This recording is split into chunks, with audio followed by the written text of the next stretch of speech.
Hey guys, welcome back. I just want to talk about this is going to be a video about if you have ataxia, how to choose the correct wheelchair, how to decide what's important for you, and I'll tell you what was important for me when I was picking my wheelchair. So let's go ahead and get started.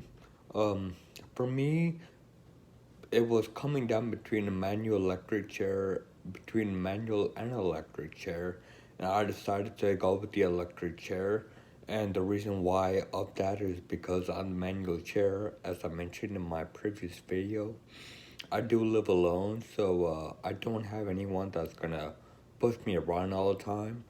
And being in a manual chair, I just didn't feel it was gonna be suitable for me when it came to pushing the wheels on the side.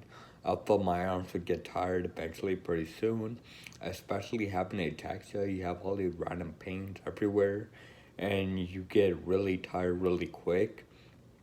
So, which is why I went ahead. I made the decision to want to go with an electric wheelchair. But before I chose any random electric wheelchair, I had four different things that I definitely wanted in my electric chair. And that was again number one, it had to be electric. Number two, it had to be foldable. I had to be able to put this in my car no matter what. And for it to be foldable and put in my car, I had to make sure it was lightweight. I had to make sure that it was uh, under 50 pounds. If it was over 50, it wasn't happening for me. I wanted to make it as light as possible, but the max I wanted to go was 50 pounds. One thing that was really important for me, which would, which depends on you guys if you think it's important for you or not, would be if it's weatherproof. I really wanted something that was weatherproof because living here in Texas, I go to work, I go out, and if it's, and you know, it just starts raining sometimes out of nowhere. I needed something that's gonna work for me all the time, and so therefore I wanted something that's weatherproof. It's really tough to do research. I'll tell you guys this. I did, whether it be video research or just reading, I did research for probably thousands of hours, just watching different things. So the main conclusion that came through out of all my research was people don't really cater to the handicapped. They don't really cater to the disabled, so the people that really need the wheelchairs. If you're gonna watch any videos on reviews, you're gonna see able-bodied people tell you all the time how great their electric wheelchair is, how easy it is to fold, how lightweight it is, how easy it is to operate. Not being an able-bodied person is pretty tough for me to come to a decision and say, yeah, this is exactly what I want, this is exactly what I'm looking for. And it was something that really bothered me. I mean, as I mentioned, I went through thousands of hours of looking at different things, of looking at different videos, different brands. I'll give an example. I saw one video of a company, and they kept emphasizing in the video. Look, this lady. She's an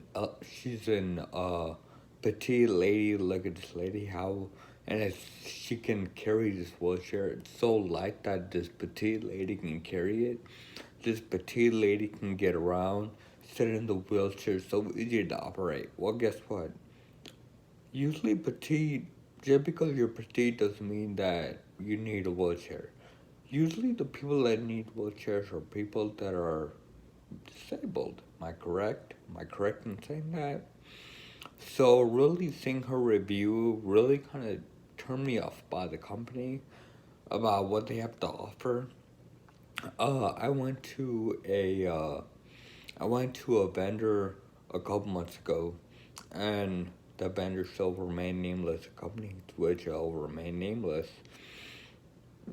And they went and they tried to convince me so much to get this wheelchair that they were offering. The wheelchair was about, I think he told me if I wanted to pay cash for it, which I wasn't going to, but I just wanted to find out how much it was. It was 6,500 if I was to pay cash for it. And so, going through my insurance, it would take about 6 to 8 months for approval, which seems pretty ridiculous because I need the wheelchair now, not in 6 to 8 months. And he kept convincing me that this is a manual chair and it's gonna be great for me. This manual chair has a small motor that I can just hook on in the back, and I can turn it to electric whenever I want. I just hit the side wheels. I just tap it twice, and the motor turns on. I wear the smartwatch. The motor turns on. It can speed up. It can slow down. It's great. And I sat in the chair, and I thought to myself, okay, this takes a little bit of getting used to, but and I'll definitely think about it. I'll definitely consider it. I went ahead. I watched some videos on it. I went to the company's website, and they did an interview with two girls that were using the chair, and these two girls worked for the company. And so when they did the interview, they provided their Instagram handles. And so since they provided their Instagram handles, I actually messaged them on Instagram, and I asked them, I said, hey, look, I have ataxia. Do you think that this would be a good bet for me? This would be something I should look into. This is something I would work. So I went ahead and looked up the first girl. She had a private account. Second, Teeny for pictures using the chair. So the second girl I went, she did have a public account, and majority of her pictures were of her in a wheelchair, but she was not using this electric motor at all. So it kind of made me wary of it. She had a couple of pictures where she did, but I still sent her the message. She on Instagram, you can see if somebody reads the message, if somebody's seen the message.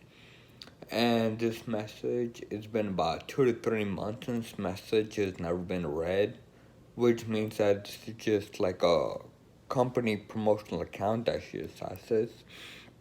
So, which is why I'm just kind of okay. If you're not gonna respond to potential customers, then why even give out the handles? Then why even have this? People are gonna ask you legit questions. I mean, it's not like I was stalking her. I'm asking her a legit question about the chair because I want to know. And if she has experience with it, please share her experience with me. If she's not going to, if it's just a paid account, then no, it's not worth my time. So anyway, long story short, I went back to the vendor, and one last time before I did decide, I was thinking I was gonna get this chair, and then I said, you know what? The vendor's always putting the motor in the back for me. Let me try and do it myself, because he's not always gonna be around when I have the chair. So let me try and put the motor myself, make sure I can get it. So the motor itself was about 15 pounds. Having FA was hard for me to hold it with one hand because I had no coordination. So I was trying to hold it and I couldn't get it to kind of be in one spot. And then I tried to hook it on in the back, and I couldn't hook it on in the back. It was pretty hard for me, so I did kneel down. And even then, it was pretty difficult for me. And if I'm in 100-degree Texas summers, and I have to kneel down every single time to try and attach this motor on, it's really not a good option for me. So, which is why I know the reason why I decided ultimately to go ahead and go against that chair, and which is why I wanted a foldable electric wheelchair. There's so many out there on the market, but again, you have to decide what's important for you. There's so many people I know that get the manual wheelchairs because it's good for them, it worked for them. They have no problem pushing it on their own. They have no problem with people pushing them in the chair. But I wanted to be independent. For me, it was independent, which is why I chose the electric wheelchair, which is why I chose the one that I wanted. And then I'll show you guys a picture once I do receive it. Hopefully, I should be receiving it this week. And so, which is why, again, I chose the one I wanted because it had all the features I wanted in there. Again, since I do work full time, this was something I really did want just so I could be at work. I could use it at work. And if I have to carry my laptop, if I have to carry anything, it's easier for me hold something while I'm in an electric wheelchair, then try and hold it, and then with two hands as well, just try and move the wheels as well. Which is, so it was not gonna work for me. So you have to decide what's best for you. Do as much research as you can. It's gonna be hard. It's gonna be frustrating. You're gonna ask so many questions. I remember asking so many questions on Amazon about different wheelchairs that I saw. Hey, is this wheelchair able to go outside? Because you're gonna see one biggest thing for me as well is if I'm going outside and going in the grass, if I get a regular wheelchair, majority of them cannot go in the grass. They're just made for hard pavement. But if you're gonna go outside, or if you want to go to a park, if you want to just go around somewhere, go for a quote unquote walk, uh, you sometimes life happens and you need a regular chair. You need a chair that's gonna take you through puddles. You're gonna need something that's gonna take you through grass, through mud, through water. So that's why it matters. So go ahead, go do your own research. As I mentioned, I went ahead, I did hours, thousands of hours of research, and then I did choose a company. I will let you know once I do get the chair. I will show you all the features of it as to why I chose what I chose. Please, I want you to go ahead, leave your subscribe, like, leave your comments below. Tell me, give me some questions, give me some ideas for future videos, things you want me to discuss, and I'll be happy to do that. Until then, I'll see you guys next time. Thank you.